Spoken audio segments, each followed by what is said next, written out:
What's up, YouTube? It is your boy JB, and we are here today for the finale, season finale of The Oval on BT. So this is season 1, episode 24, titled 24 Hours. So you guys, without further ado, let's just get into this shit because it was it was funny as hell to me, but let's get into it. All right, you guys. So you remember last week the episode ended with Victoria going into the Oval, grabbing Ellie by the hair and slapping the bitch up. So Ellie is telling Victoria like nothing happened, and Victoria's like, "You lying bitch." And they tell her, she tells her that, hey, actually Diane found some panties in this office, and she assumed that they were mine, but they weren't, because I haven't even had sex with the president. You haven't had sex with him yet. So Victoria's like, Victoria called her so many bitches. Victoria has that bad. Like, she calls people bitches, and she just disrespectful as hell to people. Like, at a certain point, like, I'm sorry, but Victoria would get her ass slapped. So she told her to leave. So Ellie did leave. So, Hunter tells her that, yeah, Denise actually did find those panties, but they're not Ellie's panties. They are actually Denise's panties. And, she actually, I don't know why Victoria thought that Hunter was lying. Like, you have been going back and forth with him for, well, this is 24 episodes for us. But for them, I think it's a span of maybe 3 or 4 days that they've been going back and forth over this whole shit with Denise. I just don't know why she didn't believe him that, she actually found those panties. And, he tells her that Diane is trying to run a DNA test on it, but she can't do that. And she was like, "Hunter, you are a dumbass. Do you forget where you are? Like, she can do that. She can definitely do that in 24 hours. He says, "Well, I'll take care of it." She says, you damn right you will, because I'm not going to be here. I'm going back to the room. So you deal with that. So then we see over at, Richard and Nancy's place. Sharon is in Barry's bed. She's asleep. And Barry comes in and, he wakes her up. And, she's telling him like, "Oh, I got to go and, deal with this shit with Kareem, but I don't really feel like I'm really, really weak." So Barry says, "Okay, well, don't go then." And she wants to talk about the whole situation. And I'm just like, Sharon, it's fresh. I don't think anybody really wants to discuss everything that just happened, but I guess she does for some dumbass reason. But Barry, like I said, he doesn't want to he doesn't want to deal with it because he's still mad, because he's still thinking about the fact that, he had to see his girl on the counter getting fucked by Kareem, his hands on her breast, her ass, everywhere else. And then, she asked him, "So, I have a question that I want to ask you." He says, "So what's that question?" She says, "Are you selling drugs?" He said, "Where'd you get that from?" "From him?" And she didn't say anything. He says, "Don't ask me no shit like that again." I'm like, damn. Didn't you just ask him to not disrespect you, but then in the same instance, he just disrespected you again? Sharon, you gotta want better for yourself. So then we see Barry, he heads downstairs, and Richard is downstairs. I guess Richard is cooking breakfast and everything. And, he asks him, "How'd you get down here?" He says, "I got myself down here." So he asked, "Did Nancy ever come home?" And Richard's like, "Nope, I don't know." He says, "So where is she?" He says, I don't know where she is. She didn't come home, and I don't really honestly care." So then, so Barry tells him, like, "You know what, Dad, I'm about to go follow up on these leads of Callie."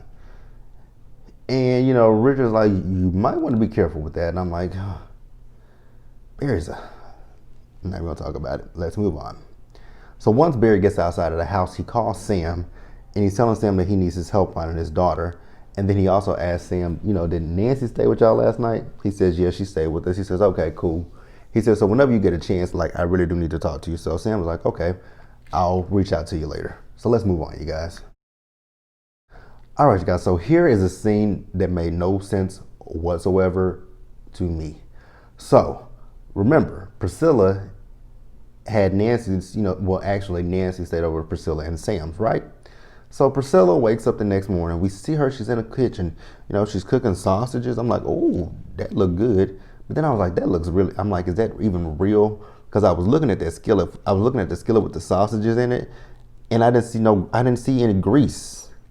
So I'm like, is that real? And then I was looking at the eggs. I'm like, I see her moving them, but is that real? So I say all that because Nancy comes in the room, and Priscilla's just telling her, hey, go talk to Richard. And Nancy's like, well, I do want to go talk to him, but I don't necessarily know if he's going to want to hear from me, want to talk to me, anything of that sort. And Priscilla's like, well, he'll forgive you because he's a God-fearing man. I mean, just because he's a God-fearing man doesn't mean he's going to do that. I mean, he could forgive her, but you should forgive, but you don't always have to. I mean, you don't have to forget shit that happens, but whatever. So then Sam comes into the room, and when Sam comes in there, things are awkward, and I'm like, well, it's not really awkward, but it was awkward at the same time. I know why Sam was the way he was with Priscilla. He was short with Priscilla because Priscilla didn't give him any, hoo-ha the night before. So, he leaves. Then Priscilla asked Nancy, she was like, so how did you get over here last night? Because I didn't see your car. So she didn't say how she got there. So she says, okay, how about you do this? You take my car, you drop me off at work, and you take my car, and we'll be fine. And Nancy and I had the same question. What about all that food you just cooked? She was like, oh, the maid will get it. The maid will get it? So you cooked this whole big spread of breakfast. You cooked sausage. You cooked eggs. You spent time on that stove cooking, and you're not going to eat the food. Like, that's a waste of food. That's a waste of money. That's a waste of a lot of shit. Like, what? Make it make sense. It doesn't. So we see at the White House, Ellie is at her desk, and there's a note on her desk, and I'm assuming it's from Hunter. And Diane walks in saying, give me some coffee. It was just the tone in which she said that to Ellie that I didn't fuck with, I didn't vibe with, my spirit didn't like it. Because I would have said, bitch, get your own coffee. I realize I'm your assistant, but bitch, get your own motherfucking coffee. For real. So, the rude bitch, you guys, I gotta call her that. She's a bitch. She knows it. So she asked, where's Donald at?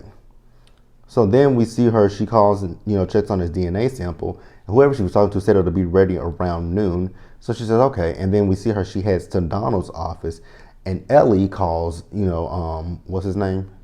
Alan on her phone and tells Alan, like, hey, she's on her way. She's on her way. Let's move on. All right, you guys. So next, let's talk about Priscilla and Jean. So we see Priscilla and Jean. They are in the kitchen and they're cleaning. So Priscilla's noticing like something is off with Jean. So she asked Jean like, what's going on, Jean? And Jean was like, I can't really tell you what's going on. And it was just a back and forth of, I can't tell you what's going on. I can't tell you. Jean, what's going on? I saw something that I shouldn't have saw. What did you see? I can't tell you. Let me get Sam. That's why I didn't want to tell you, because I didn't want you to get Sam involved. And it's just like, oh my God, here we go with this back and forth dialogue. Here we go. Here's the easy way that we could solve this situation. Priscilla, Jean, there's something wrong. Like, is everything okay with you? Like, what's up? It's a lot going on right now, but I don't feel comfortable telling you. Okay, well, you don't feel comfortable telling me. Is there something that I can help you with? Like, if there is, please tell me. No, it's okay. Okay, leave it at that. Don't go back and forth. Let me get Sam. No, don't get Sam. That's why I didn't want to tell you. Jean, you're visibly distraught. It's draining. I have to say with the dialogue, a lot of the dialogue. And you guys, I don't want it to seem like I don't like the show, because I do enjoy the show, but sometimes the dialogue is just too much. Like sometimes less as the old saying goes, less is more in a situation. Because who has a conversation like that in real fucking life? I don't, because I'm gonna be like, you know what? Because if I ask you, I'm gonna ask you twice, really and truly. I'm gonna ask you 2 times. If I see something's wrong with you, I'm like, are you okay? Like, you want to talk about it? And if you say no, I'm like, are you sure? Like, I'm here to listen if you want. And if you say no again, cool. That's it. We're done. I will, and I'll probably say one more time. Okay, this is my last time. I'm not gonna bother you after this. But if, like I said, if you do want to talk, just feel free to hit me up. Like, if you want to talk to the side, text message, whatever you want to do, let's have a conversation. But that's gonna be it. I'm not gonna keep going back and forth with you. I don't have time for that. It just makes no sense to me. So Victoria then comes into the kitchen. She gets Jean because she needs Jean to help her pack up Me Too and Gail's stuff because grandmother is coming. So then, we see Victoria. So she takes Jean to the room, and again, she tells them to pack their stuff. So Gail says, I'm not going. And Me Too says, well, why do I have to go? And, Victoria's like, well, for one, we found out that you stole you found out your father's password to his Wi-Fi, that you were looking at porn, and then you gave it to your sister. And she says, don't even think about lying. So so then we see, Jean, she's packing up Gail's stuff. Gail asks Jean, like, so did you find out information? And she says, no. She says, I hate you. So you hate her because she didn't find out any information for you? Cool.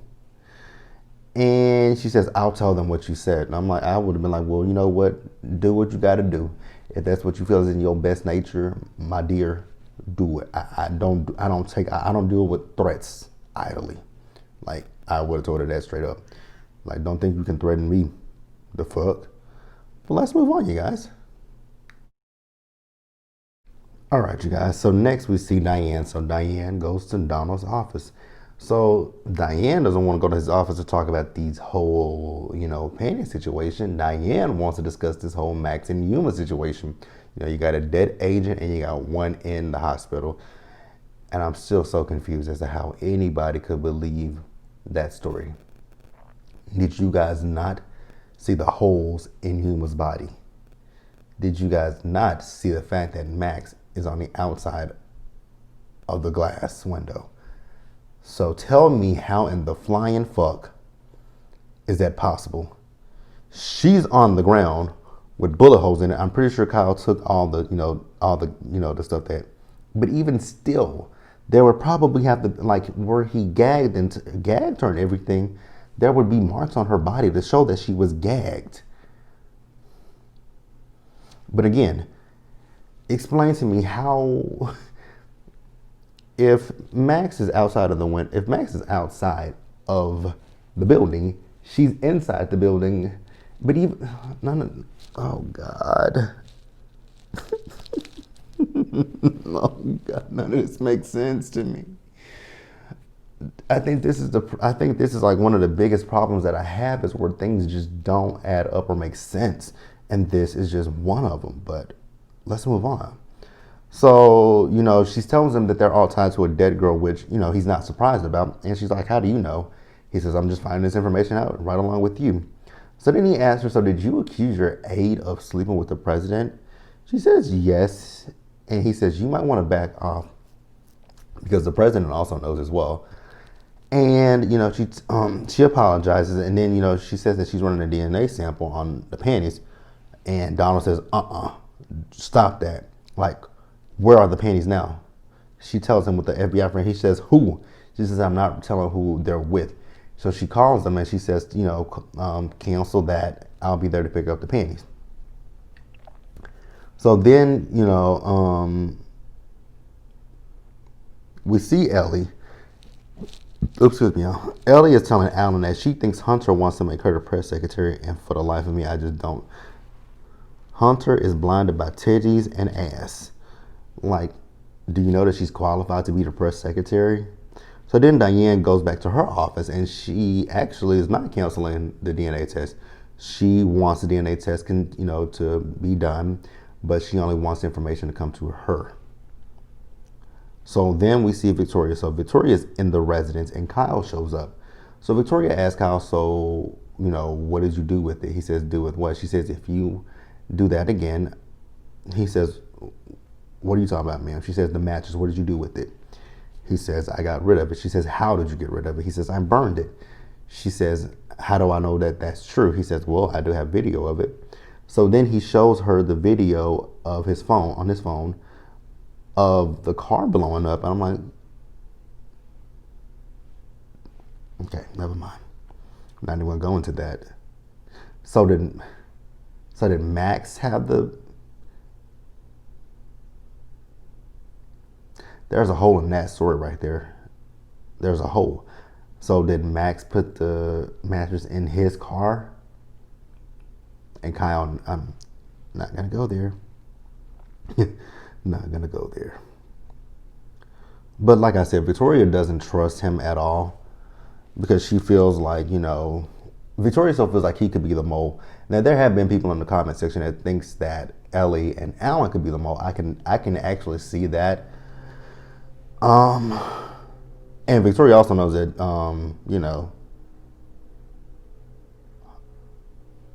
what's I about to say? Oh, Victoria knows that Kyle, I was trying to think about who I was talking about. Victoria knows that Kyle wants to sleep with Hunter, although he's dumb as a box of fucking rocks. God, let's move on. Well, I guess we can't move on right now because this damn thing just stopped. All right, you guys. Next up, Sharon. God, Sharon got on my nerves in this episode. First, she wants to have a conversation with Barry. Now she's at the pharmacy and she wants to talk to Kareem. I thought Sharon was just going down there to get a job back, not have this, heart to heart with Kareem.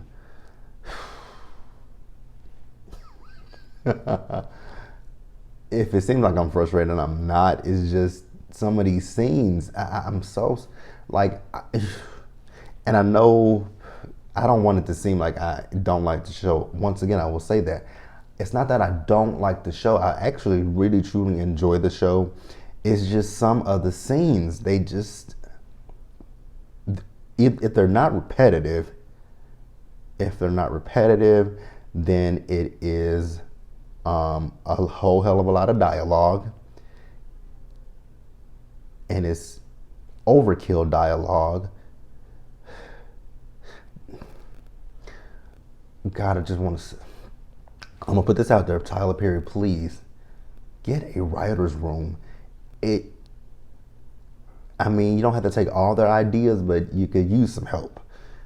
You could use a little help. And and that's just that's just coming from someone who reviews the show, who enjoys the show. I love the show. I think the show could go in a completely different direction if you just ask for some input. Because some of the storylines, could be better. They're not bad, but they could be better than what they are, in my personal opinion. But like I said, Sharon went to now when she got to the pharmacy, I won't say that Kareem had a stink ass attitude. And, she wants to talk to him. And I'm just like, why do you want to talk to him? You got back with Barry, so there's nothing to discuss. And even he said that. And with Kareem, I definitely understood the fact that he said there's nothing to discuss. You chose Barry over me. What do we need to talk about? If you want your job back, just say, I want my job back or I will sue you. Like, that's as easy as it can go. So Kareem says that he is back with Michelle. She said, you told me you broke up with Michelle. He said, I just said that because I want to fuck. Do I believe him? 50% of me does believe him. So then they go back and forth with each other. I'm just like, y'all acting like, now at this point, you two are acting like little school-aged kids. So then we see Priscilla. So Priscilla calls Nancy to check on her.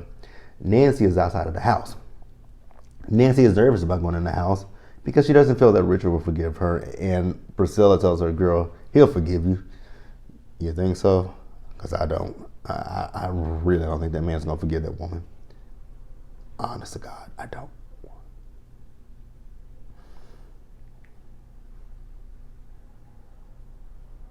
Did I skip something? No, I didn't.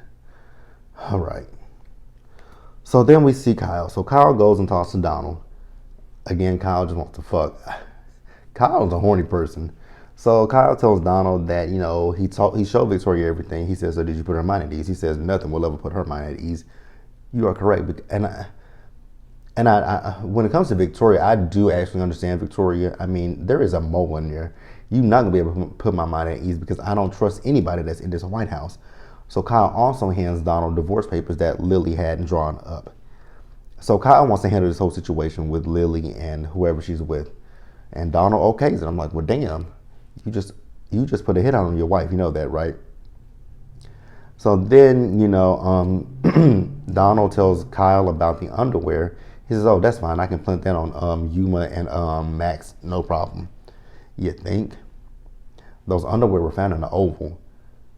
Diane is running a DNA test on it. I'm pretty sure that those underwear are not going to have another woman's pubic hair on it or any kind of, it's just going to have, well, it's going to have a woman's, pubic hair, DNA on there, but it's only going to be, Diane, Denise's DNA. It's not going to come back to Yuma. And if there's a man's DNA on there, it's not going to come back to Max. It'll come back to Hunter. So then Donald calls Alan. He's asking where's Hunter. He says he's in the Oval with the new press secretary, Ellie. He says, no, I'm going down there and call Diane. So they rush to the Oval. All right, you guys, now let's close this episode out. So Ellie is in the Oval with Hunter. She's apologizing for giving up the panties, and he tells her, I'm very impressed with you. What are you impressed with? Her body? Because that's really all that you know about her, is that she has a banging body. Objectifying women, huh? And she says, but I don't have any experience. She says, neither do I. She says, but you do have some experience. You might not have run a country before, but you were mayor. You've done stuff for the city and for the state, so you do have experience. He says, oh, so you've been following me? She says, yes, I followed your career. And then she talks about him playing football. I'm like, oh, so this was planned. So to whoever in my comment section said that Ellie and Alan are the moles, I believe you are 100% correct at this point. Because for her to know so much about him, yep, she was put there. By who? Probably them crazy ass parents of Victoria. We're going to talk about her parents, more specifically her mama, in the next review. So Donald and Diane both make it to the Oval. As they come into the Oval, Hunter tells them that, I'm firing you and I'm replacing you with her. And Diane was pissed off, which I would be too. You taking my job that I'm highly qualified for and giving it to someone who has no qualifications for this job whatsoever. Sounds like a certain person that we all know right about now that's in office. So, they leave out. Now, once they leave out, Ellie and Hunter start to kiss. They got a drink and they start to kiss. I'm like, are you serious? With all the shit that's going on right now with these panties, y'all think it's a perfect time to have sex in the Oval?